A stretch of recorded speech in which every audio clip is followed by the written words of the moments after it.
We are live.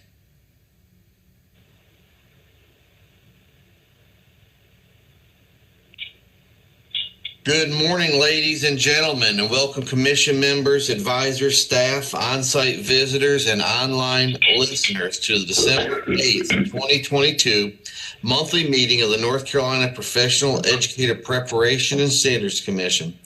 This Standards Commission develops and recommends to the State Board of Education rules related to all aspects of educator preparation programs. I am Aaron Fleming, Vice Chair of the Professional Educator Preparation and Standards Commission, and I call this meeting to order. Our agenda and materials are available online through the DPI website, www.ncpublicschools.org, on the SBE meetings link. The meeting is also audio streamed through a link located at the bottom of the e-board agenda. I will now read the ethics statement that is required of us. Commission members are reminded that it is our duty to avoid conflicts of interest and the appearance of conflicts of interest as we handle the work of this commission. Does any member of the commission know of any conflict of interest or any appearance of conflict with respect to any matters coming before us at this meeting? If so, please state them for the record. If during the course of the meeting you become aware of an actual or apparent conflict of interest, please bring the matter to the attention of the chair. It will be then your duty to abstain from participating in discussion on the matter and from voting on the matter. Commission members, you have had an opportunity to review the proposed agenda for today's meeting. Do I have a motion to approve this agenda for the December 8th, 2022 meeting? So moved. Thank you, Dr. Houston. Second. All right, and a second by Connie. Connie. Thank you, Connie. Motion been made and seconded to approve the agenda. Any discussion? Hearing none, all those in favor of today's agenda, please signify by saying aye. Aye. Aye. Any opposed, no. Motion passes.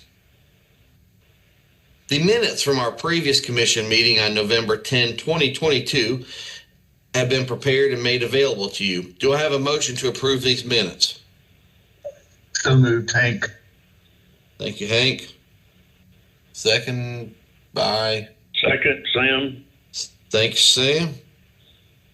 Motion made and properly seconded to approve the minutes from November 10th, 2022. Any discussion? Hearing none, all those in favor of the minutes from November 10th, signify by saying aye. Aye. Aye. Aye. All opposed, no. All right, motion carries.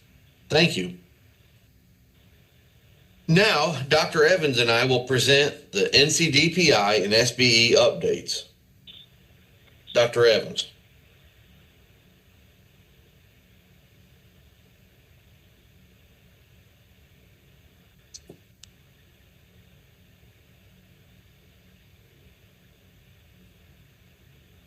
Good morning, everyone.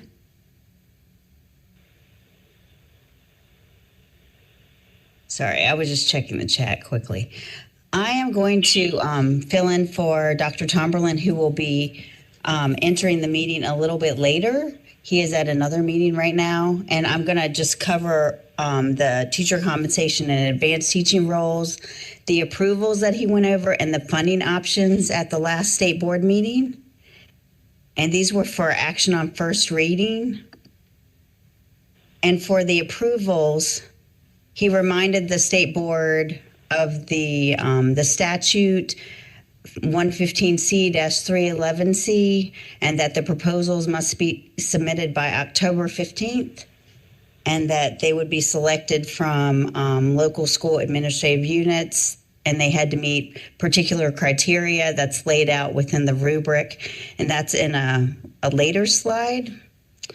And then there were, I believe, 7 reviewers, and they came from Department of Public Instruction, educator prep programs, nonprofit organizations within the education community, and then K-12 representation.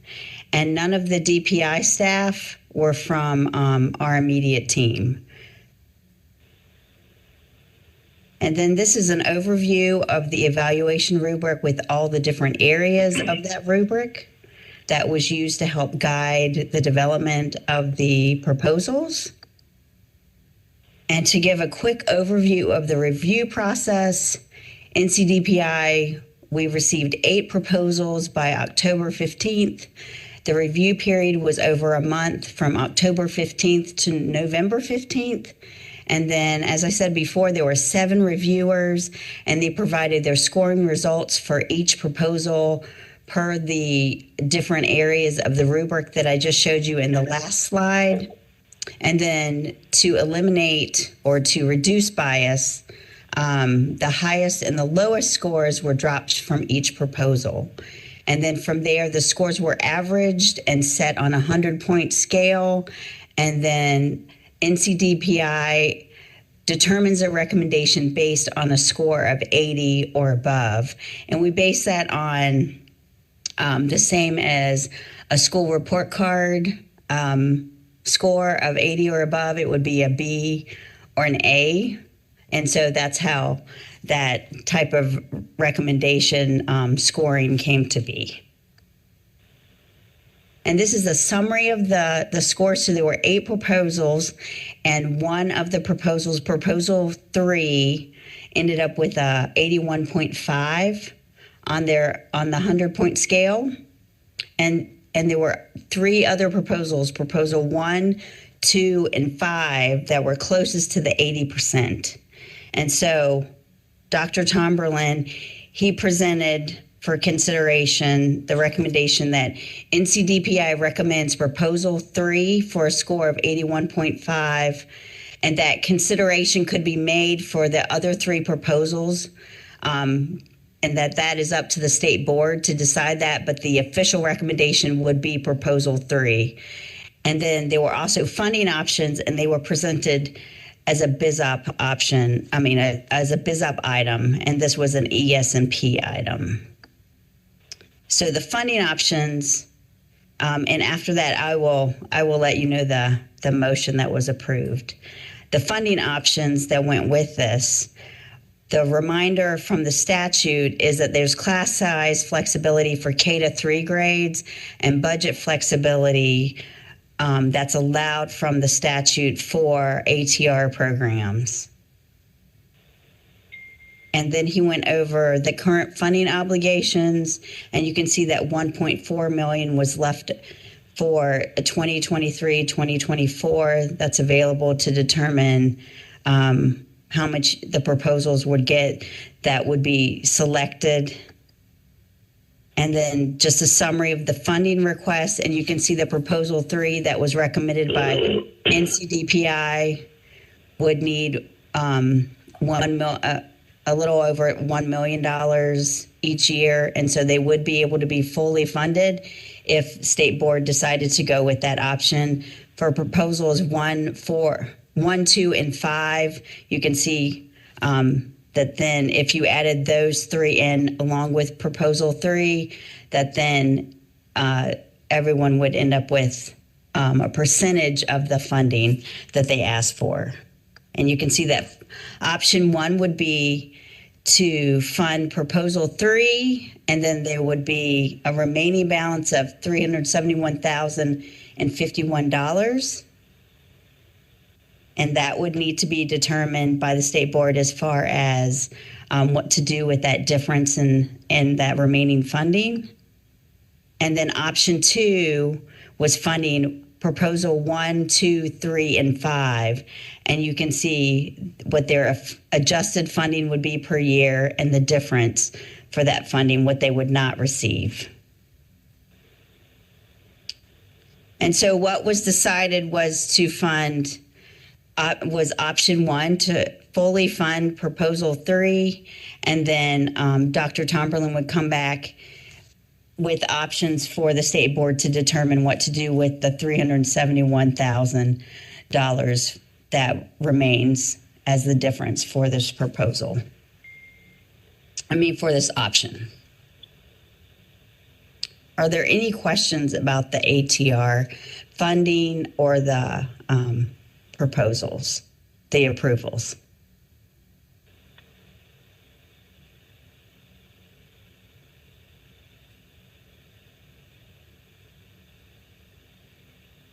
Dr. Fleming, I'll hand that over to you. Thank you, Dr. Evans. We're going to move into our next item, which is the blueprint for action and the presentation to the State Board of Education, in which they took action. And before we do that, I do want to introduce our chairman of State Board of Education, Mr. Eric Davis. Chairman Davis, thank you for being with us today. Feel free to share any comments you would like about this now or even into the presentation here. But we do appreciate you being with us. Well, thank you, Dr. Fleming. It's my pleasure to be with you today. We really appreciate all the work and expertise and skill that the Pepsi team brings to advising us on so many issues, and particularly the terrific work that's been done over the past year on this side. And this has so much great potential to positively impact our students and teachers, and we're thankful for the work you've done so far and the work that you'll do in the future. So I'm glad to participate today in answering questions or in any way I can to assist you in the work you got ahead. But thanks so much. Thank you, Chairman. We do appreciate it. I will briefly go over, this is the work of Pepsi. So we have seen this. It was approved at the November 10th Pepsi meeting.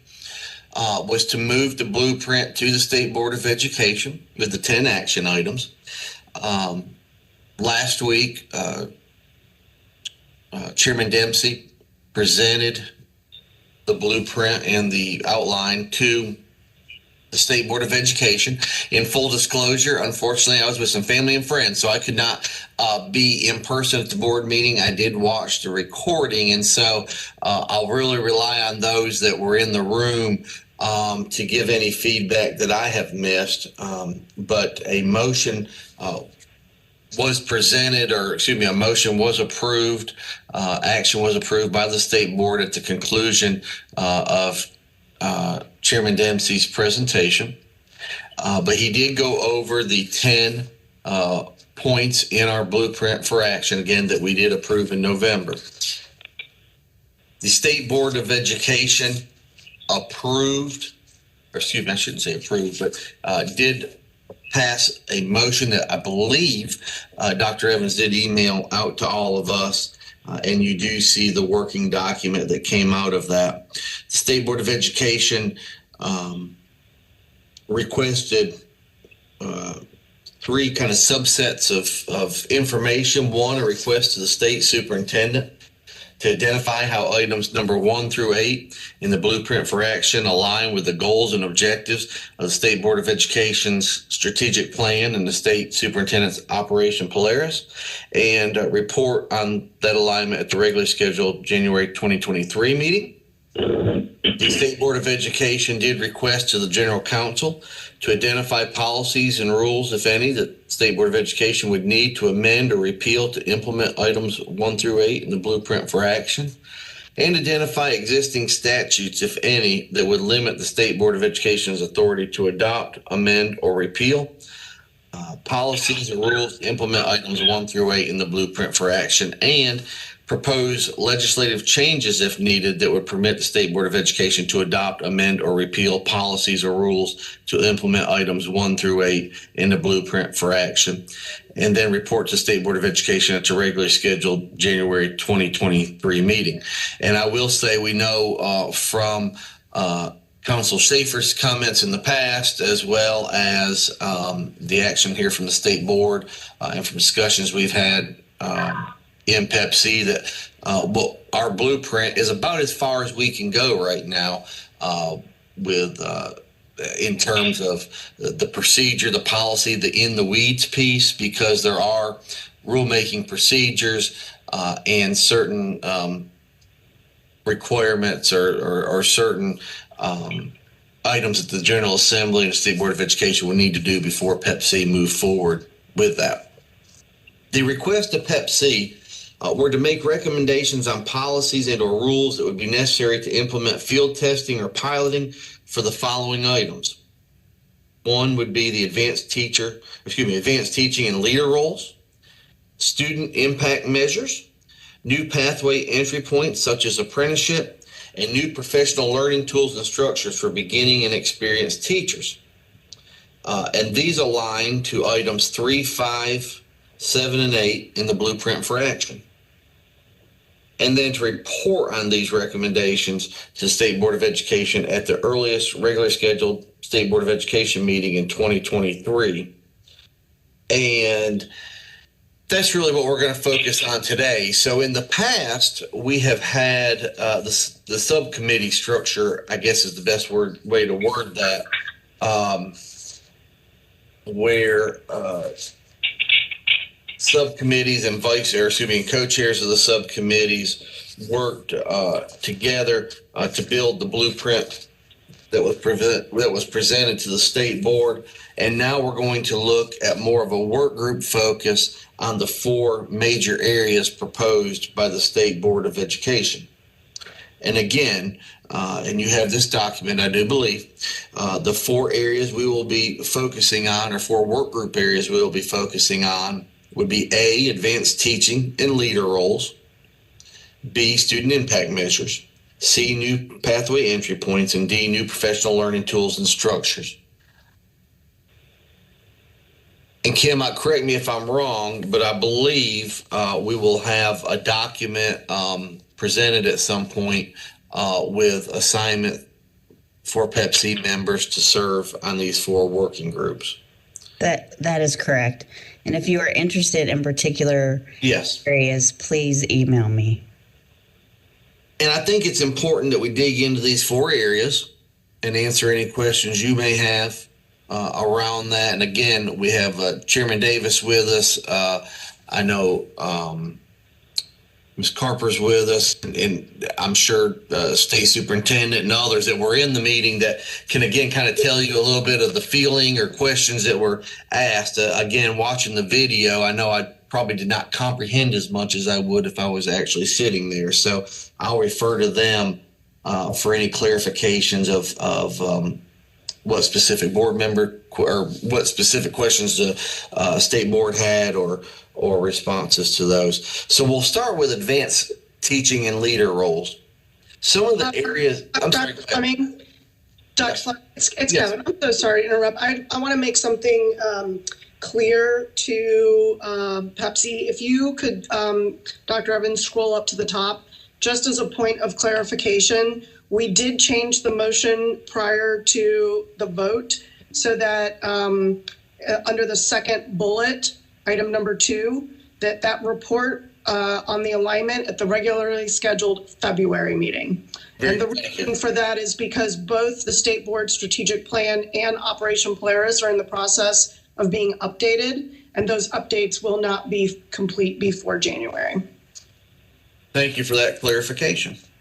Absolutely. And Dr. Fleming, this Eric, in addition to superintendents, we'll get you the final version that we actually approved. It's important for y'all to have that version because another change was to the request to Pepsi at we added the timing should be no later than our March 20th. Yes, and I left that is here. I think I just did not say that. Now I look back at it. Okay. But, and the other March 2023 meeting. Right.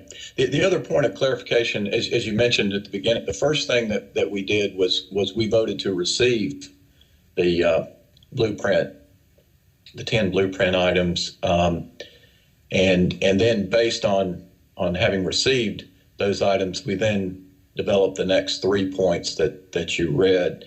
Our objective is to continue the design and development work that has been ongoing in Pepsi on this, with a focus on our intent to launch a series of pilots in our school districts, preferably in the fall. And we identified those items that you read, Dr. Fleming, as the key ones that we see need for more development. I would add that if you see additional items that as you're doing the work that needs to be incorporated into your recommendations about the design of those pilots, we would welcome that. Essentially, we're asking if you could put yourself in the shoes of a principal or perhaps even a superintendent, and what many of you are superintendents, and we're thankful for that. And what would make a pilot work that would inform our thinking around how this new approach would work, and identify the further issues, and essentially do a proof of concept. We want to show how these various parts are able to work together in a constructive and effective way, including with our HR and finance systems, in order to have the intended outcomes. So that's a little more maybe insight into what the board's intent was in taking that action. Very good. Thank you. Yeah, thank you for drilling down on that a little bit. I will also say, from watching the meeting too, I believe there may be somewhat of an interest there that if there are some promising practices out there, and I believe when we were kind of planning today's meeting with Dr. Evans and Dr. Tomlin, I mentioned this as well, that, in these 4 areas, there may be Pepsi members that say, hey, I know of someone that is close to this, that maybe, have a best practice around this area. And we certainly would welcome that too, because we're not, we're wanting to create something new here. We know that there are individuals that have begun various aspects of this work. Maybe they were ahead of their time a bit, and we would want to include them maybe as a promising practice or as a model. And I would certainly welcome that. Yes, that's an excellent point, Dr. Fleming. We want to build on the good work that's already been done, being done today in our state around these elements. There's a lot of terrific work that has already occurred, and we want to learn from that and build that into this model. So excellent point. Thank you.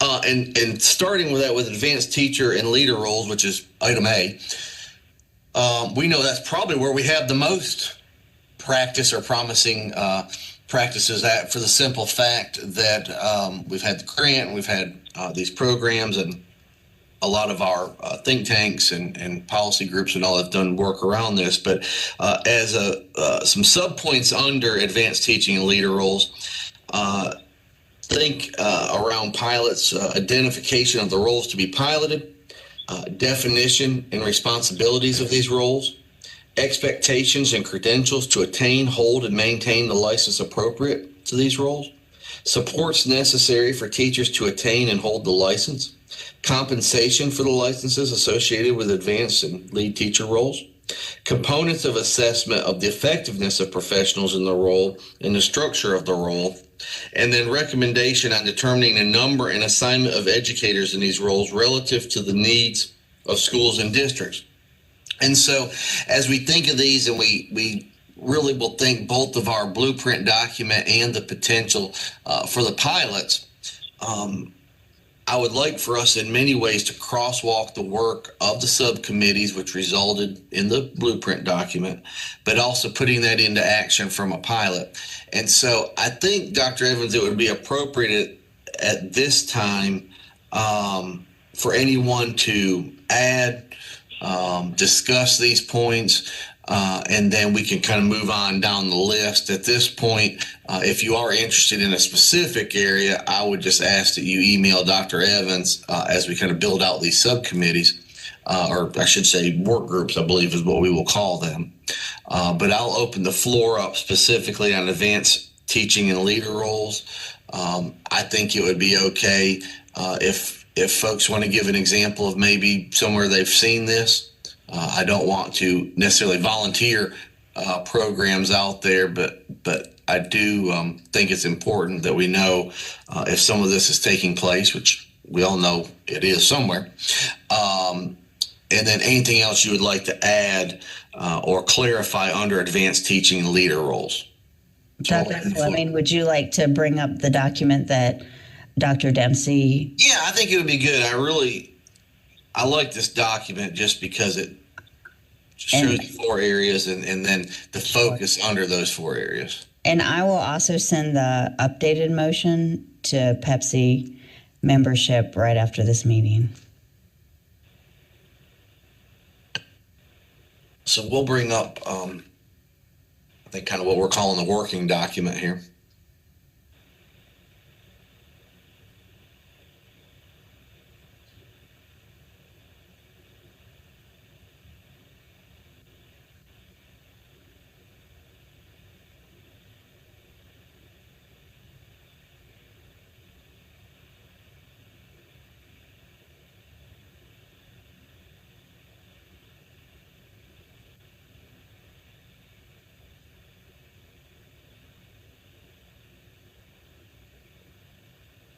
There we go.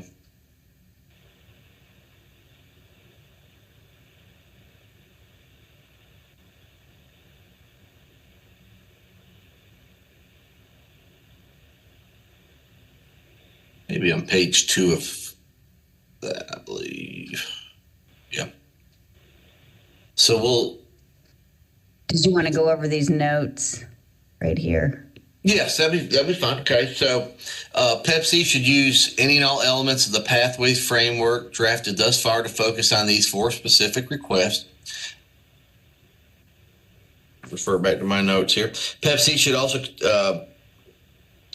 continue to develop and refine the framework as a document under Pepsi stewardship. So that's where I was mentioning earlier. I in my mind, call it a crosswalk. So from the work we've already done to the state board's request on these pilots, what have we already done and how can we crosswalk that into each of these items? I'll give a good example. Prior to being vice chair, I served as co-chair of budget and compensation. Well, we've got the compensation piece for the most part kind of nailed out there. There's certainly more work to be done. And so we at least have somewhat of a framework, an idea of what that could look like in the pilot. And so I would ask those of you that did serve as co-chairs for your specific areas to think back onto your subcommittee's work and what's in the document and how some of that could be tied into this.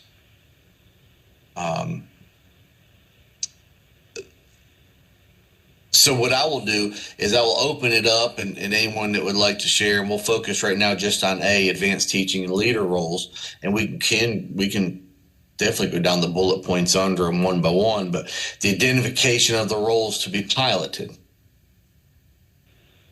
If you were to see this in action, which roles that we've discussed as a committee or as a commission would you want to see piloted? This is Catherine, Dr. Fleming. I'll take a first pass at this. When I think about the work that's occurred so far within Pepsi, I think about 2 different levels of advanced leader roles. I think about those that are serving as teacher leaders in their building, and then those who are doing so perhaps at a more of a district level, but they are not necessarily employed at central office, or they could be employed at central office. But we do know anecdotally that the most districts do not give a salary supplement or have any kind of differential salary for teachers who are serving as district coaches, or let's say a district has a STEM coach, for example, something very specific like that. There's really no separate pot of money to give a stipend to those teachers. And I'll remind the group that with advanced teaching roles, the money that districts receive to pilot advanced teaching roles or to participate in ATR does not pay for the stipend that the teacher gets. So while we have been funding the professional development and helping districts put the infrastructure in place to make ATR happen, the legislature has not been funding the the stipend that the teachers get. That is something that a superintendent and a principal have to work on, and they have to give up something right now in order to pay for that stipend. Mm-hmm. Thank you for that clarification. Absolutely. I can tell you here in Harnett County, we give a very small stipend. In fact, I think it's the same that we give mentor teachers for serving in either lead teacher roles, curriculum specialist roles. And so that's a good example Superintendent Truitt gave us there. I think identification relates very closely to the definition and responsibilities. How does the group feel? And again, out from taking the lead, Superintendent Truitt, if we focus on the advanced teacher role from within the school building, that student and staff leadership from within the building, and a district level leader role, teacher leader role.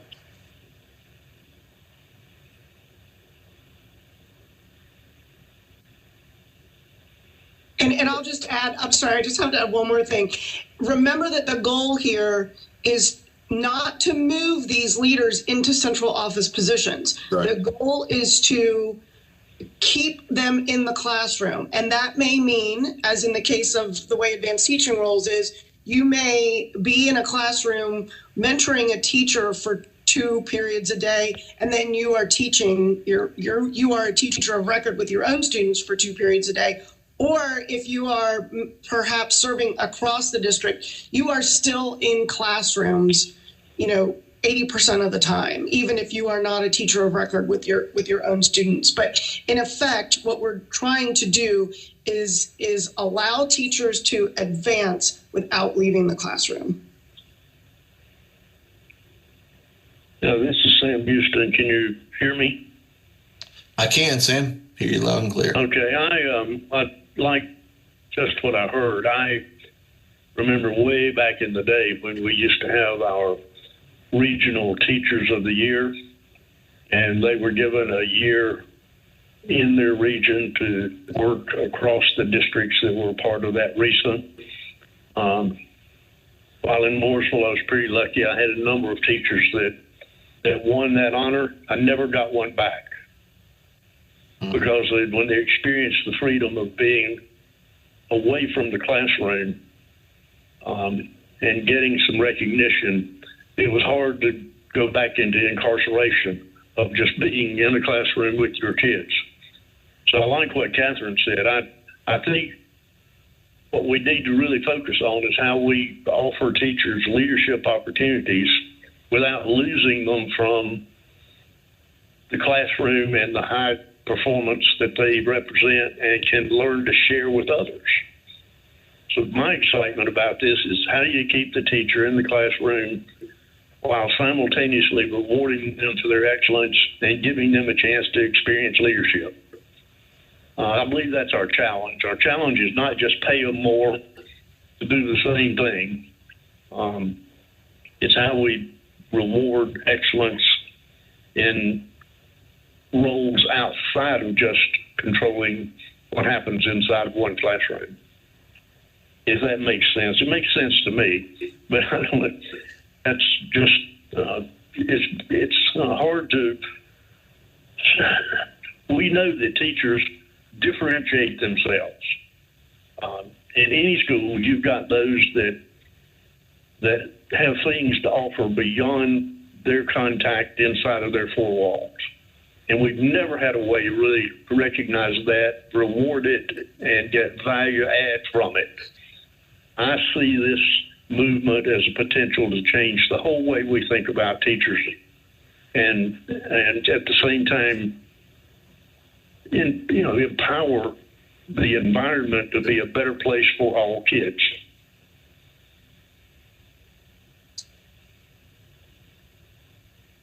Dr. Houston, I think that was very well stated. I do think it needs to be piloted, and I think it almost needs to be piloted in a hold harmless environment. But I don't want anything to stop this effort from getting a chance to move forward. Absolutely, very good. And Dr. Houston, Dr. Evans, I did receive a message that the YouTube link may not be working, or the meeting may not be playing on YouTube. I checked it out and it's fine. Okay, thank you. Thank you again, Dr. Houston. I agree.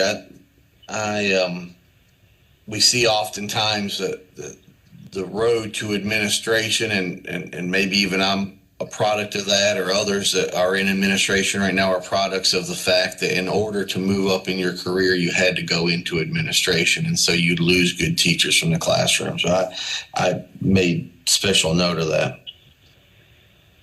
You mentioned compensation.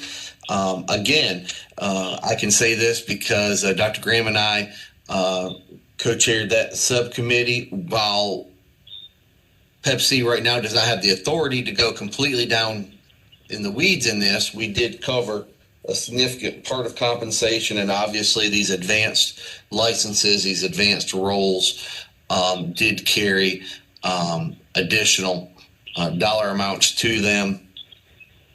And so again, this working group can probably dig down in that a little more. As far as the components for components of assessment for the effectiveness of professionals in the role and the structure of the role, that probably may even link in a little bit to the student impact measures. I think that's tied to teacher evaluation as well as to State Superintendent's Project Polaris. I think that some of that may not be able to be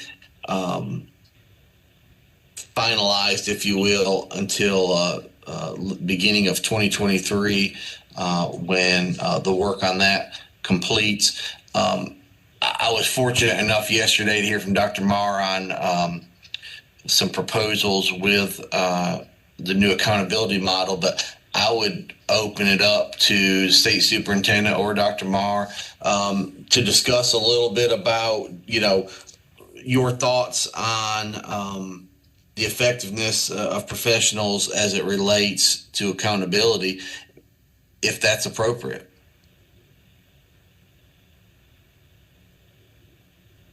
Michael, you're certainly welcome to take the lead here, but I will say that I'm not aware of any metric that would be included in the testing and accountability recommendations that we're going to make to the legislature around a multi-measure approach to defining school quality that would include teacher quality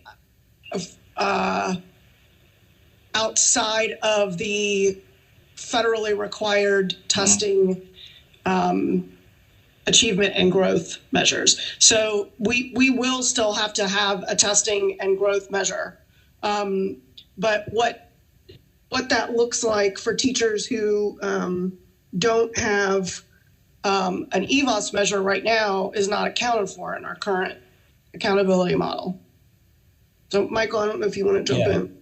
Yeah, no, that's accurate. And one of the things we're trying to be really careful with the proposal for the accountability system is this idea of double weighting or double counting. And so to have an individual teacher effectiveness measure included in the model would then, with either growth and or proficiency, would in essence kind of double count that weighting. And we're trying to be careful not to do that. So this, and I think, to the superintendent's point as well, this idea of being multi-measure, we're trying to move away from this heavy reliance on test scores as being the kind of primary or sole indicators of school performance to some of these other school quality factors that we know really matter. So I think that's really important as we think about teacher effectiveness and really transitioning the conversation away from teacher effectiveness really being about student test scores and being something more than that. And so, personally, I hope that as we get to the teacher effectiveness work that we are considering all of the ways in which teachers can demonstrate their effectiveness beyond just test scores. Very good. And I don't want to jump ahead too quick to B because I know some of that would tie into that, but I appreciate that. I think it's very well stated. Finally, for advanced teacher layer roles, recommendation on determining the number and assignment of educators in these roles relative to the needs of schools and districts. I believe the intent behind this would be determining the number of pilots, the districts, and all that. I believe certainly this would be something that was sort of a cross-section of the state, different sized districts, diverse districts, and just, really, again, a cross-section of North Carolina. So if anyone wants to clarify that any more than what I have done, feel free to. But again, I think that's one of the things that can be in the item, or that can be within the scope of the work of this work group. We'll move on to B. I know I'm going through these a little fast, but we've got Dr. Tomberlin coming up after these, so I do want to give time for discussion, but also get through all four of these. Student impact measures. I think a lot of this is somewhat self-explanatory, but articulation of the purpose of the measures as related to informing student impact, identification of components of a menu of multiple tools to produce evidence of impact on student learning, identification of mapping of tools to teacher practice, articulation of basic expectations to establish validity and reliability of the tools. I think a lot of this really boils down, my understanding, is to more than, as Dr. Marger said, more than just test scores, maybe in my mind, performance assessments or competency-based learning. Dr. Marr, anything to add there of what these pilots could potentially look like as we try to, or as it relates to student impact? No, I mean, I think what you've noted are pretty important measures. Anything anyone would like to share on that? Again, I'm going to speed up a little bit, but I want to give everyone an opportunity to. Dr. Fleming, good morning. This is Scott. I really appreciate Dr. Marr's comments just a moment ago, and I think this is an area where we could use some additional discussion and feedback from the State Board of Education and DPI so that we are headed in the right direction here. The concerns that I expressed in the last meeting really are about this area of more broadly defining measures of teacher effectiveness. So, again, I applaud Dr. Marr and his comments, and I just think that a lot of the concerns that I have heard from other people about the model could be allayed or satisfied with just some additional conversation about additional measures of teacher effectiveness. And with that, I would be glad to also serve on a work group for this committee if that's helpful. Thank you. Thank you, Dr. Elliott. I agree. I think this is one where we've talked a lot about misinformation and concerns. I think B here is probably a major point that we want to be very careful and very thoughtful on how this is developed, so that in fact it's not all it's not all based again on assessments. And I also think or student performance as it's tied to compensation, and also going back to Dr. Marr and his work and his team's work at DPI on the accountability model and Polaris, to make sure that, again, we're not doing something that's kind of going against that work or would be counterproductive. So thank you, Dr. Elliott. Anything else for student impact measures? And we'll move on. All right, the next item, new pathway entry points. That would include apprenticeships, which would be new as far as in the teaching profession anyhow. Articulation of the entry points and where you can enter the teaching profession. Credentials of a person entering at each point. Some of that is in the model now, the licensure model now, as proposed. Professional progression and evidence of successful practice to maintain the license at at that entry point. Evidence of successful practice necessary to progress to a different license status, supports necessary for a person to engage in successful professional progression, and compensation for the licenses.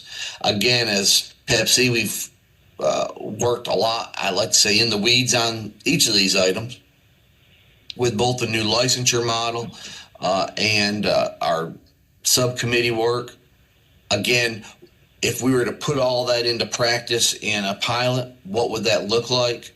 What would a teaching apprenticeship look like? Certainly new. What would it look like at the time teachers need to renew their license, the credit requirement, the professional development requirement?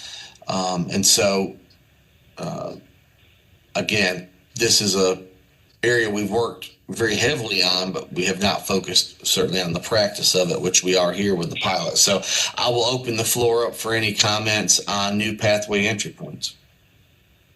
Hello, this is Connie. Can you hear me? I can, Connie. Good morning. Thank you. Good morning. My question again, I think I've said this multiple times, when we're looking at this apprenticeship, ensuring that each district or each LEA will have enough support staff to support this apprenticeship. I think that's a concern across many districts.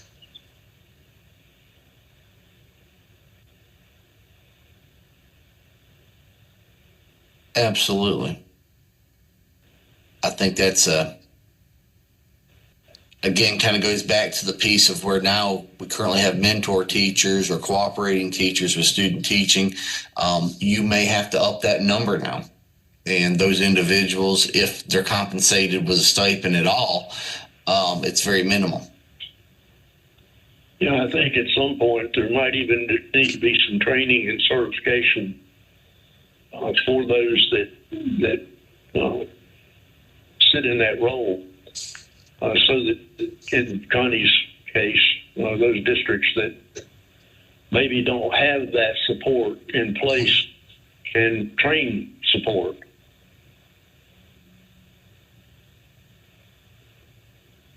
To say you're supporting, you're mentoring a teacher doesn't really mean you necessarily have all of the skills that are necessary to mentor a teacher. Right.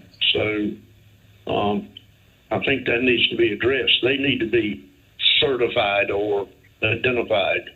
And if they're not available, then trained. Absolutely. And I know we struggle sometimes, particularly in smaller schools where, in particular, middle school and high school, where you may have a teacher in a specific area. It may not be one of the core academic areas, but because they're the only one in the building, they may have a very good mentor teacher, but they're not in the same content area that they are. And I can tell you, as someone who was a CTE teacher and a CTE administrator, I saw that a lot, where great teaching is great teaching. And so a good mentor is a good thing, but sometimes if they don't understand the content or something around those lines, it would be great to have someone within their same department or that understood kind of the content again. And it's hard to do that, in particular in small schools. And so I think that's a good point. And maybe someone in an advanced teacher role would have that additional training, that while they're school-based, they may be able to help a teacher that's not in their school building, that's a colleague of theirs in the next school down the road. So that's really where my mind goes on some of this as well, if I'm not too far off base.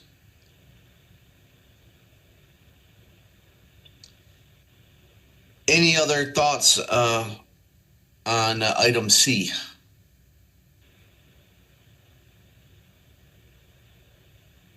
All right, we'll move on to the final area, item D, new professional learning tools and structures for beginning and experienced teachers.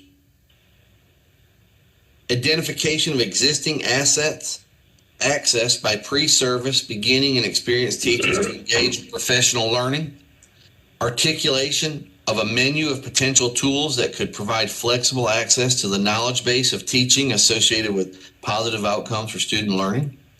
Recommendations for mapping of appropriateness for different tools to different levels of progression in attaining the professional knowledge base. And examples given there would be use of micro-credentials, coursework, advanced degrees, national board certification. Mapping of known data on effectiveness of tools. Process of approval for any tools used in the state and the entity offering the tool. So I think this is really around professional development, earning credit towards licensure or renewing of licensure, the different types of tools that are available outside of the typical sit and get. Micro-credentials, again, a big piece of this. I think a national board certification, master's degree. What are some of the possibilities that could be used, and certainly even new technology that we utilize for teachers to earn those CEUs, to renew credit, to become that mentor teacher we just talked about? I think this really focuses around that. And again, we may know schools and districts that are doing this, and I think it's important for this particular work group to document some of that. If anyone has anything else to share in regards to item D.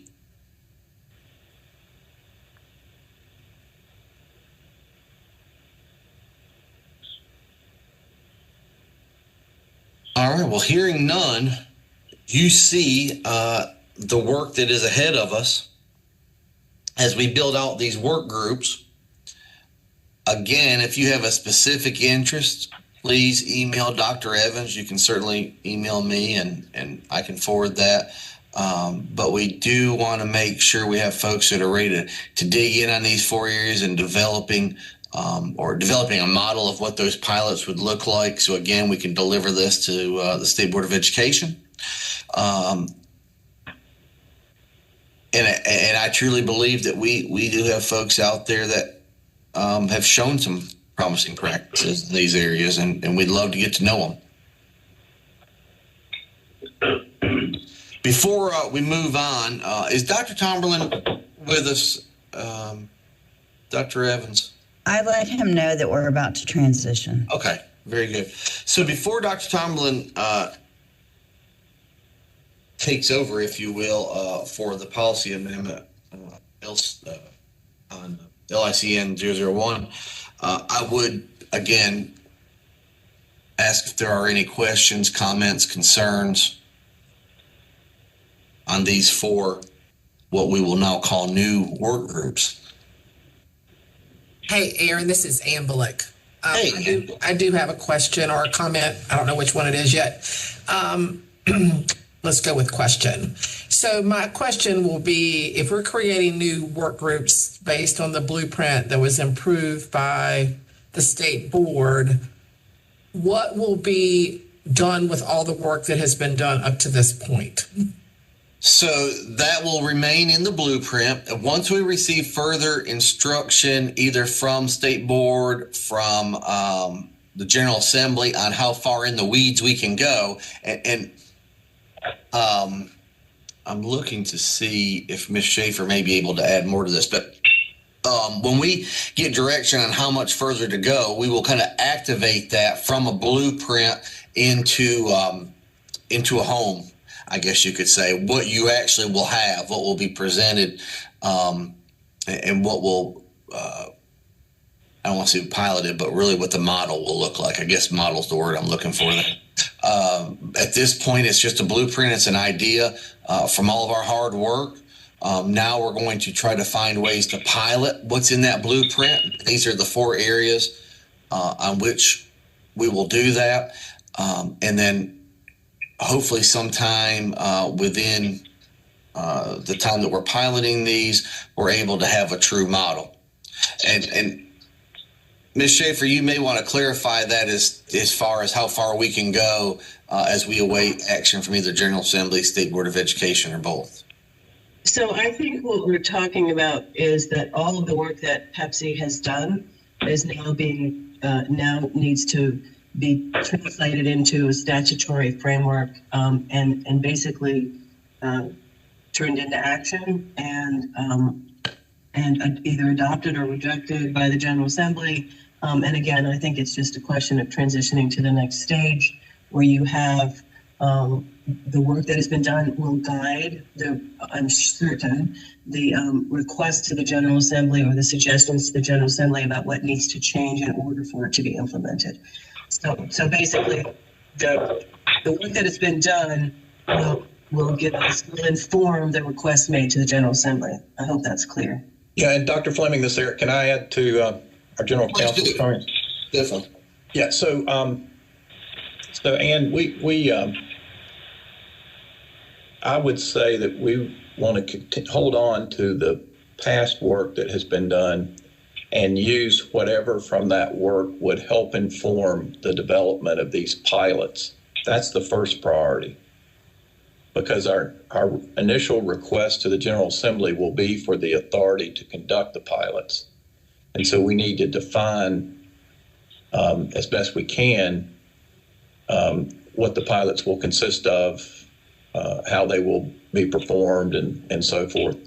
And then use that as a proof of concept to then go back to the General Assembly and ask for authority to implement on a broader scale across the state. And to do those steps is multiple years. So the initial request that we want to get into this session is the authority to conduct the pilots. Does that help? Yeah, thanks, Eric, and thanks, Allison and Aaron. That makes a lot of sense. I just know that a lot of people across the state were asked to serve on committees and do work, siloed committees that met, that really, and so there's some good work there, some work that doesn't need to move forward, all those types of things that are typical that come out of committee. So I think that answers the question that some of that will be reflected on, I believe is what I heard. So yes. Thank you. You bet. And one additional thing to add, Dr. Fleming, is so we because we do need to get a request into the General Assembly to conduct the pilots. That's the reason for our March deadline, which really means we need to hear from you in mid-February in order to calendar it in March. We will. That means we've got to hustle. Yes, sir. And so, yeah. So what we are going to do, Dr. Evans will, again, collect the feedback for those of you that want to serve on these four, what I've been calling work groups, or pilot work groups, I guess is really what they are. And then we will, within just a few weeks, get these work groups together. My concern, of course, is just Christmas. Everyone, and rightfully so, tends to kind of shut down then, at least for a week or two. And so that may slow us down a little, but if not, we will start the new year running pretty quick. Dr. Evans, do you know of a timeline that you think that we would have these subcommittees ready to meet? I'm working with you and Dr. Dempsey to help put these together over the next week and trying to schedule at least first meetings before the holiday break happens. Since we have such a short timeline to get some recommendations to the state board, we want to make sure that we have time to meet and to schedule those meetings, since they will be public meetings. Absolutely. Okay. And Dr. Tomberlin has joined us. Very good. Well, I do not want to wear out my welcome, but I do appreciate the opportunity to present this. And I know Dr. Dempsey is very apologetic for not being able to be here with a work group. Pending any further questions, that concludes my review of these four work group areas. And I would just ask everyone again, please submit some of your interest in these I keep saying subcommittees, but these work groups to Dr. Evans so that we can work on getting those built, and we will get those back to you. And again, everyone, thank you for your time. Dr. Tomerlin. Good morning, Dr. Fleming. Thank you. I am sorry I missed all that great discussion around the pilots. It is my pleasure to bring you something a bit more mundane, and that is some policy recommendations for LICN 001. So my understanding is Dr. Evans has sent out a PDF of the policy to everyone. And I think it would be helpful if you followed along in your PDF. I will try to denote the section so you can see the changes, the recommendations in context. I'm going to cover those as briefly as I can with you, with giving attention to those policy changes that are more substantive in nature rather than cosmetic. So, so the policy amendments to LICN 1, there's three purposes that we've made these changes. One is to provide clarity to the field. Some of the structure of this and the kind of tinkering has caused it to be a little difficult for people to follow. So we've tried to rearrange sections so that it's much clearer for folks. Second piece is to align with current statute, which is always important when we review these policies to make sure we're current with the statute requirements for licensure, and then to provide better readability and organization. So here's an overview of the policy amendments. There's lots of formatting and reorganization throughout this policy. I am not going to cover that with you because there's no changes to the policy. It's just shifting it from one section to another. That makes logical sense, but so it's not a substantive change, but those places are marked. The initial professional license conversion to a continuing professional license, that's a little section we'll talk about. Residency license, this is the bulk of the policy recommendations here, and the reason for this is June 30th, 2022 marked the first time that a residency license could meet its expiration. And I think all of you can appreciate once that event occurs, we start seeing things in the policy that we never anticipated before that require us to go back and clarify to make sure everybody is understanding what the rules around the residency license are. So those changes are generated largely from the field and our experiences with educators who are trying to navigate the residency license. And then we'll look briefly at emergency license and the limited license. So first is the converting an IPL to a CPL. This is covered in two sections, 1.20A and 1.20C. And just to let you know what's happening there, we've removed the residency license from this section because we have created a separate section on converting a residency license that can be found in section 1.60. So all we did was strike or residency license from that conversion. So the 120A handles converting specifically an IPL to a CPL. And that there are some nuances to the residency license that are not applicable to the IPL. So that's why we've eliminated that. Next is section 120C. There is some language here that we failed to recognize in earlier revisions. That language links the term of the IPL or the initial license to employment, not to the term of the license in its issuance. So the law has changed and says once you're issued any kind of initial license, either an IPL or a residency, the term of that license is 3 years from the date that the license was issued, and the law used to read 3 years of employment from the time it was issued. So there was some holdover language in 1.20C that we have eliminated to comport with the law. Section 120D deals with out-of-state educators. And this is allowing our out-of-state educators, for those, just to give you some context, out-of-state educators qualify for an IPL regardless of their years of experience, unless they provide effectiveness data. So if those folks don't provide effectiveness data, even if they're a 20-year veteran, we put them on an IPL initially. The policy used to read that these folks had to stay on that IPL for the 3 years before they converted to a CPL.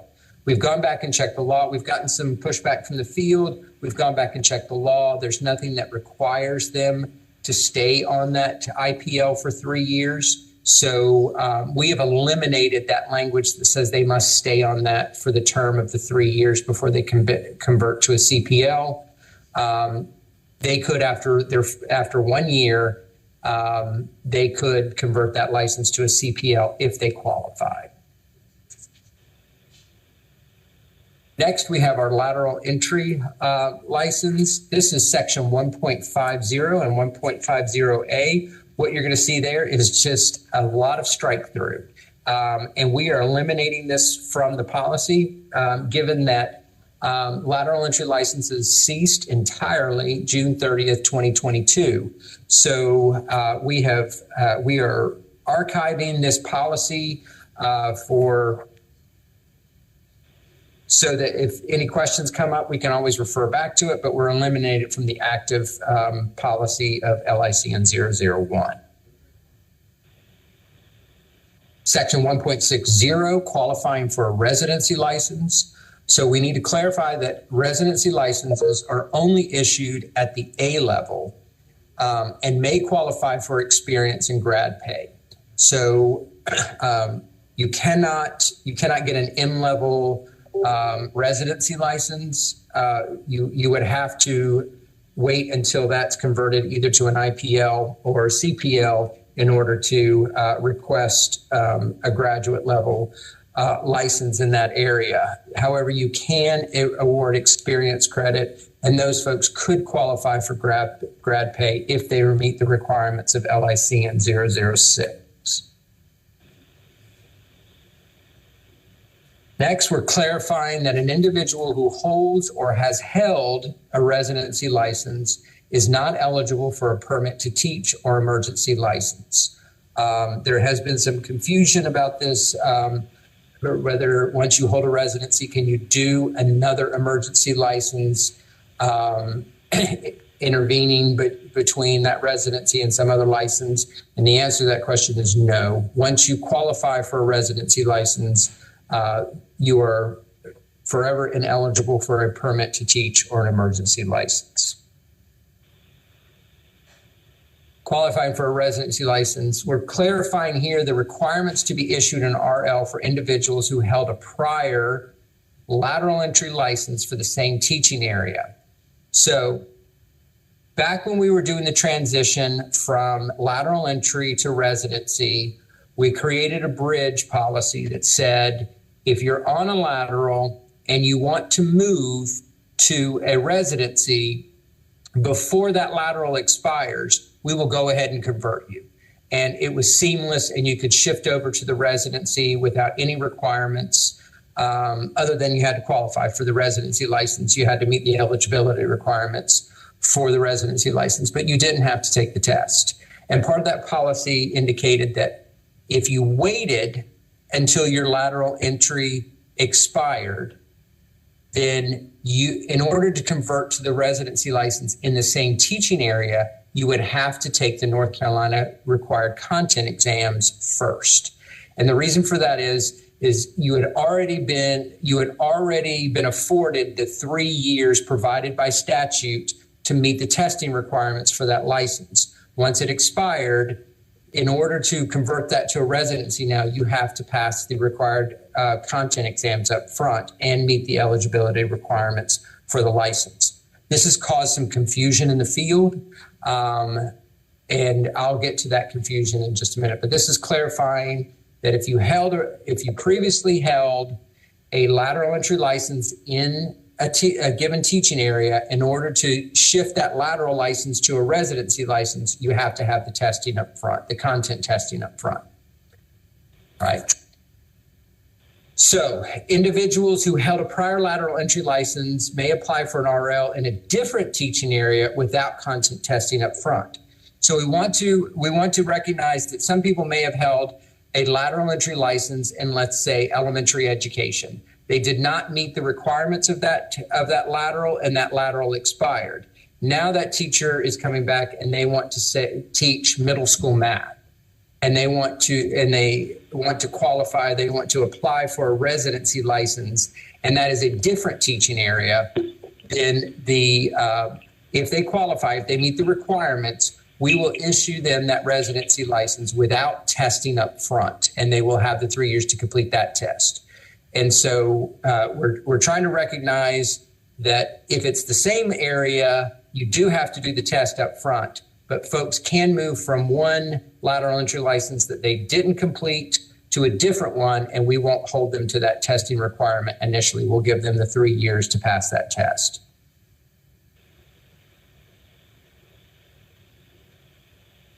So clarifying the timeline for renewal of a residency license.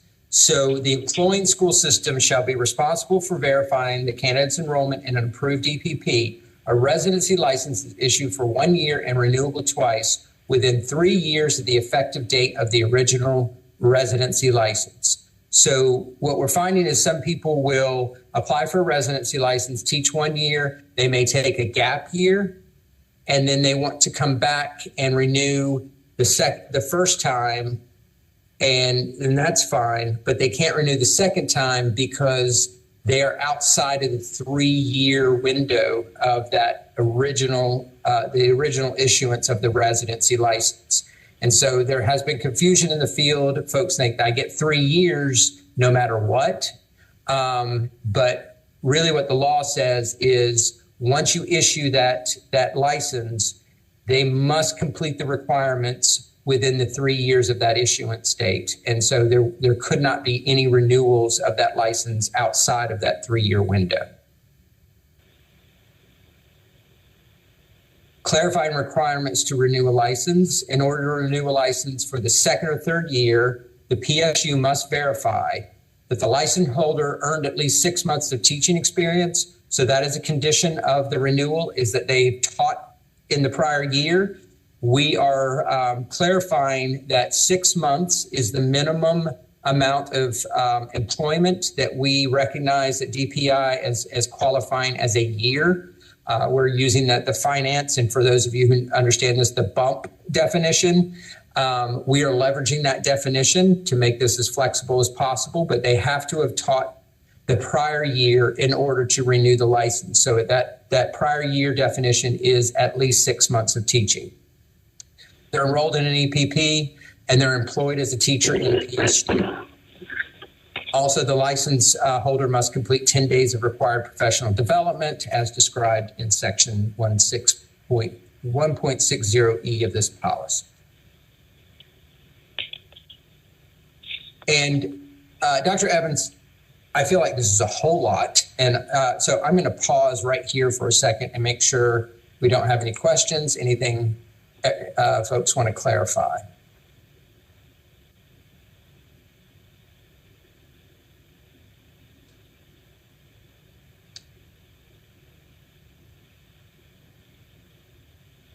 All right, I'm going to think of that as appropriate wait time, and I'm going to soldier on.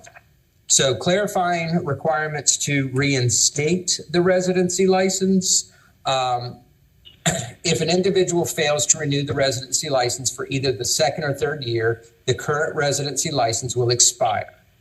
Within 3 years of that effective date of the original residency license, a PSU may request that residency to be reinstated as long as it falls in that 3 year window.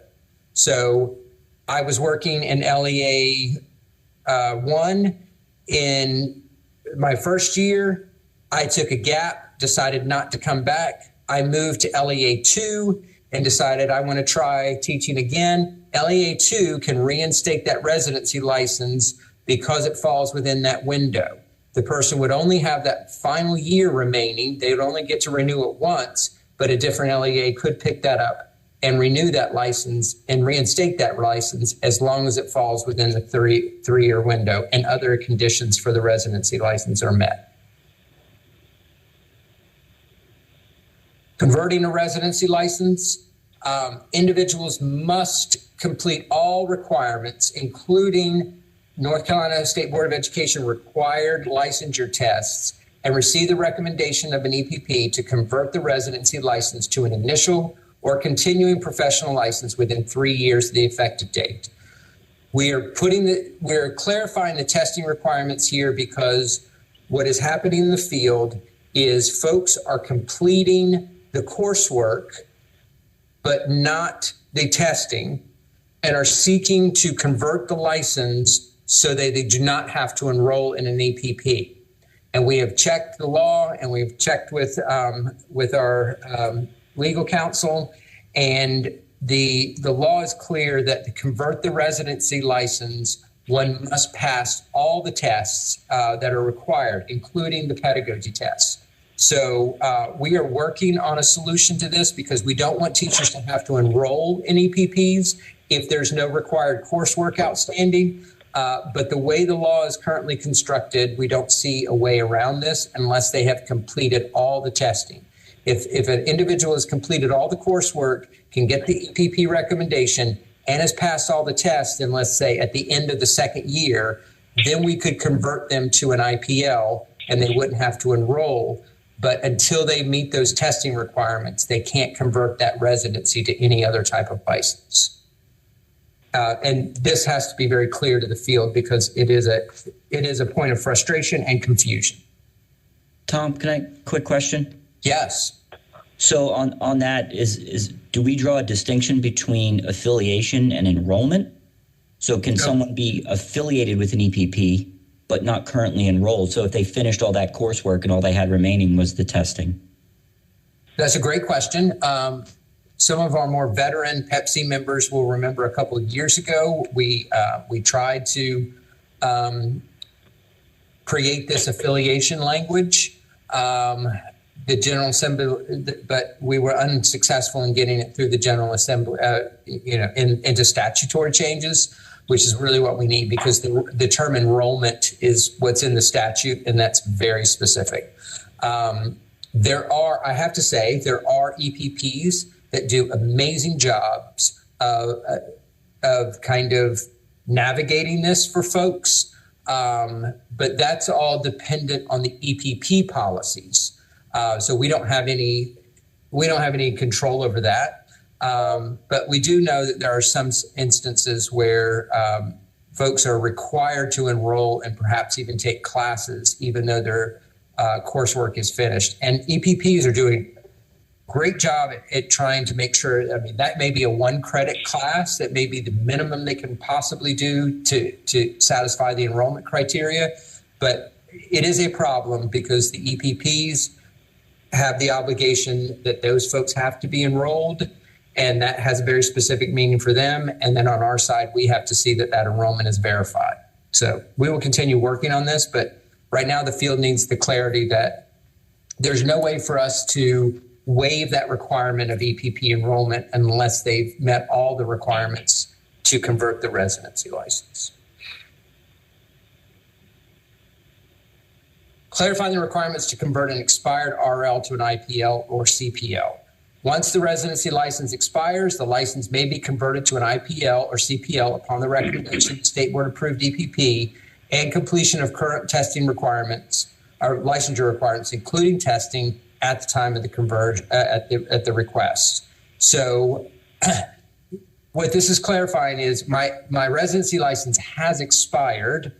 I was ineligible to hold a teaching position for that year, but while I was maybe long-term subbing or working as a teaching assistant, I did complete those requirements. And I can get my EPP, and I passed the test, and I can get my EPP to approve, to complete the recommendation. DPI will convert that expired residency to an IPL or a CPL. Now, the catch is this language and completion of current licensure requirements. The caveat for folks who do this is while you're doing work on that, while you're no longer teaching but trying to meet those requirements to convert the license, if the licensure requirements change, you have to meet the current licensure requirements, not the ones that you started that residency license under. And so we just want to make it clear to folks that that license can expire, once that license expired, you can hang on to it and go ahead and complete the requirements that you were deficient in, and we'll honor that as long as those requirements are also the current requirements from the State Board of Education. 160B, clarify the requirements to clear additional residency license areas. This is simply saying, so one of the things that districts do, and is important to them, is to be able to add subject license areas provisionally to a teacher's license. So I have an IPL in middle school math. The district needs a science teacher. I've got some science credits. I can qualify for a provisional license in science. We can put that on, and that teacher is now licensed to teach science as well as mathematics. We can't do that with a residency license. So this is clarifying that if someone holds a residency license and wants to add an area, that can only be added by applying for a second residency license. And that residency license area, that additional residency license area, must be cleared by the EPP, and the candidate must complete the testing requirements for that secondary residency license. We can't add it like we do provisionally for other license holders. Clarifying the timeline for the conversion of an residency license to an IPL or CPL. Again, we're just reiterating that you must convert this license before the expiration of the second renewal of the residency license or the license expires. Reiterate the requirement for individuals with an expired lateral entry license must meet testing requirements in order to be issued a residency license in the same teaching area. So again, this goes back to I held a prior lateral entry license and that expired, and now I want to come back and I want to seek a residency license in that same teaching area. I have to pass the North Carolina State Board exams and meet the other eligibility requirements for the residency license before I am issued the residency license. You cannot forestall the testing until the end of the third year of that residency license because the candidate already had the 3 years under the residency license. Now, this has created a situation. So this is individuals requesting an RL in a different teaching area. So again, if I held a lateral entry that is expired or an RL that I didn't complete, but I'm applying for an RL in a different subject area or a different license area, teaching area, then I do not have to have the testing up front. I can qualify for that license by 24 or by passing that test, but the test is not required in that instance. Only when the teaching areas are different will we allow a second RL without testing. Now,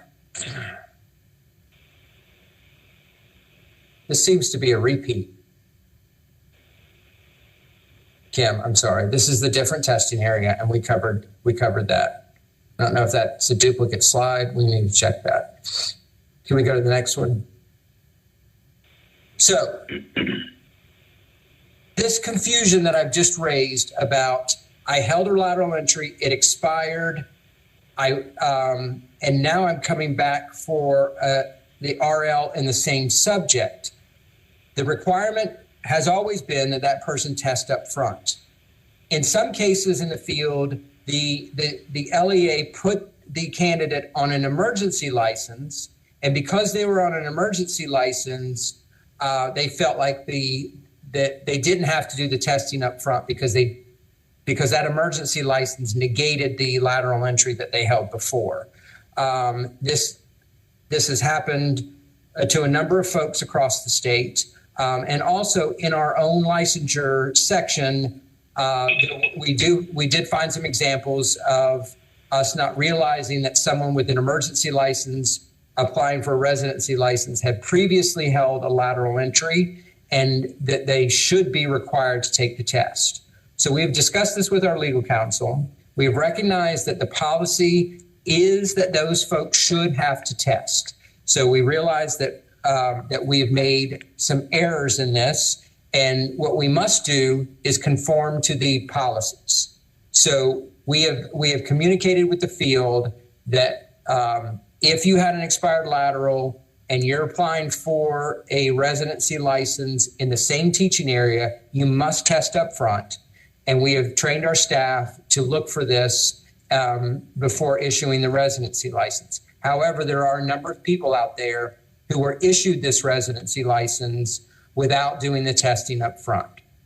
So our remedy to this situation is that for this fiscal year, any application for a residency license for which an RL was issued or requested without meeting applicable content testing requirements shall have until June 30th, 2023 to satisfy those testing requirements, or the RL is not eligible for renewal. This provision only applies to the 22-23 fiscal year. So this is how we're trying to remedy this situation. We understand we're not allowing this any longer, but we do want to recognize that folks are out there with these licenses that should have had a testing requirement imposed. So back a couple of months ago, we talked with our state HR directors about this.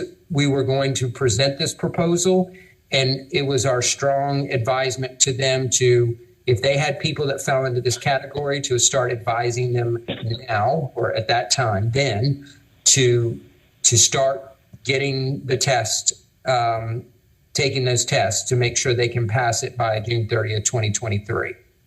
So I'm going to pause at this one because this is a very important one to rectify this situation, and I want to make sure folks have a chance to weigh in on our possible solution to this issue.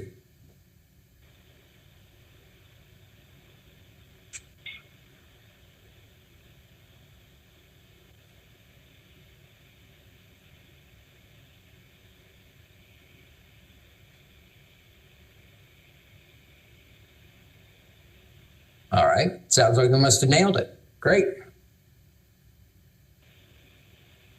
Finally, permit to teach. This is just clarifying that a permit to teach is only valid for the fiscal year for which it was requested, and it may not be extended or renewed past June 30th of the fiscal year in which it was requested or provided. The reason this is important is folks are interpreting this as a year. I have a year on a permit to teach, and really what it is a temporary license that's good only for the fiscal year in which it was issued. So if an LEA requests a provisional a permit to teach on July 1st for a potential employee, that permit to teach is good until June 30th of the following year, calendar year. If an LEA requests a permit to teach for an employee on May 1st, that permit to teach will only last until June 30th of that fiscal year. And so it only is good for a couple months as opposed to the other one that was issued at the beginning of the year was good for the whole year. So we can't let these stretch from one fiscal year to the next. Our system considers this June 30th as the expiration or the renewal period for all licenses. So regardless of when it was issued, it will expire June 30th of that fiscal year. And then finally, emergency license, again, at the request of the employee, it has to be requested by an LEA. It is only valid until June 30th of the fiscal year in which it was was requested. And so this is clarifying to the field that these licenses, these temporary licenses, that you don't get a full 1 calendar year from the date of issue, yet until the date of issue until June 30th of that fiscal year. For limited licenses, we've just added a section for those folks who have previously held a lateral entry license. We had lumped it together with some other stuff, but we wanted to make sure the field knew that an expired lateral entry where the candidate did everything but failed to pass the test, those licenses are eligible for a limited license should they need that.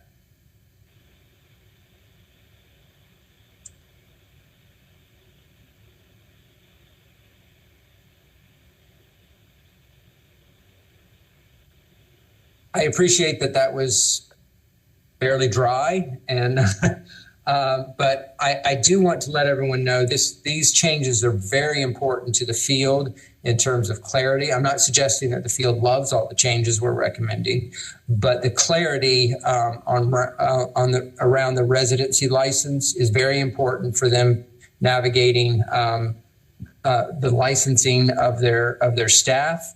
So.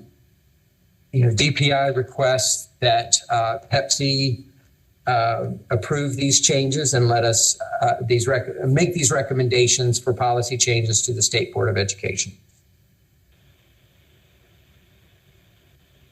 Hey, Tom, this is Ann Bullock. I'm going to make an obvious statement here.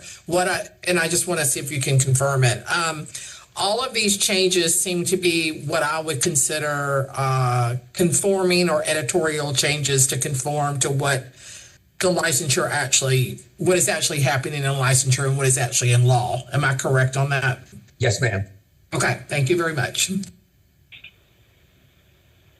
Well, I have to say, with the exception of that waiver that I talked to you folks about, there we're recognizing there has been a lack of conformity with the policy, and this is our solution to addressing that issue. Yeah, that makes sense. Thanks. Yeah.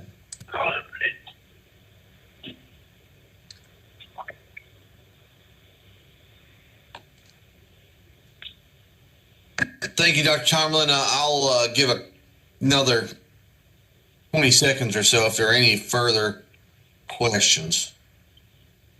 I don't. Aaron, can you hear me? I can. Go ahead, Dr. Houston. Yeah, this is kind of a no-brainer, maybe. Dr. Tomlin, if Sam Houston comes to the door and says, I would like to renew, this is not inside of this necessarily, my expired license, or I'm from another state, or I'm from, wanting one of the different categories that you have in all of this regulation, is there a form that says, okay, if the answer to 1 is yes, go straight to 17. If the answer to 17 is no, go to 23. How in the world do people in your department navigate all of this regulation in a short fashion? Is there a quick way to get a determination to an individual about their request? So that's a great question, Dr. Houston. And the short answer to that question is no. So I think if I illustrated anything this morning, it was the complexity of our licensure process. You absolutely have done that. You have convinced me it is very complex. So, and I think we have to recognize we have about 20 of the most hardworking individuals spending day in, day out navigating these requests with our our potential teachers. So to answer your question, there are ways that we could leverage some efficiencies.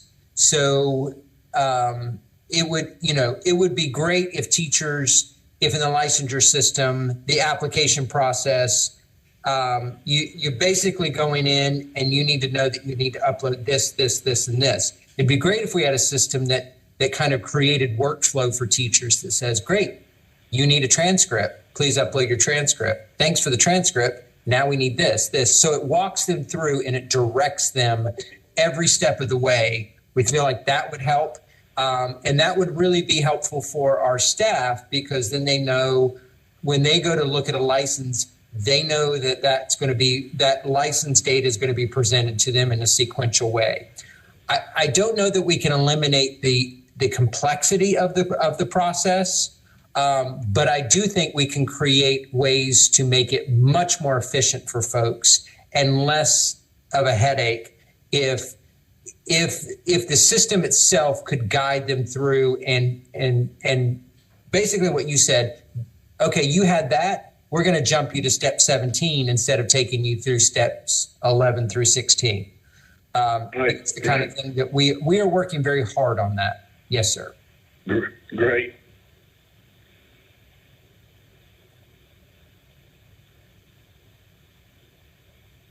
Any further questions? So, Dr. Fleming, I'm sorry, I don't have the agenda in front of me. Is this for discussion and we'll return? No, this is for action. In fact, do I have a motion to approve the policy amendments to LICN 001 to be sent to the State Board of Education in January? So moved. Michael? Scott, second. All right, motion's been made and seconded. Any discussion on LICN 001? Hearing none, all those in favor, signify by saying aye. Aye. Aye. Aye. Aye. Opposed, no. All right, motion approved. Thank you, Chair. Thank you. And before we close out, I do want to thank everybody, and it was an honor to serve in the role of chair today, and so thank you for being easy on me. With that said, thank you, commission members, advisors, and staff for your preparation for the discussions. I remind commission members that our next monthly meeting will be held virtually on Thursday, January 12th from 9 a.m. to 12 p.m. We have now completed our meeting, and unless there is additional business at this time, I ask for a motion to adjourn. So moved. This is Catherine. Okay, thank you. Second. Sam, second. Sam Houston, thank you. Motion has been made and seconded to adjourn. All those in favor saying aye? Or all those in favor saying aye? Aye. Aye. Approved no. Motion passes. We are adjourned. Thank you, everybody, and I hope everyone has a wonderful Christmas and holiday season.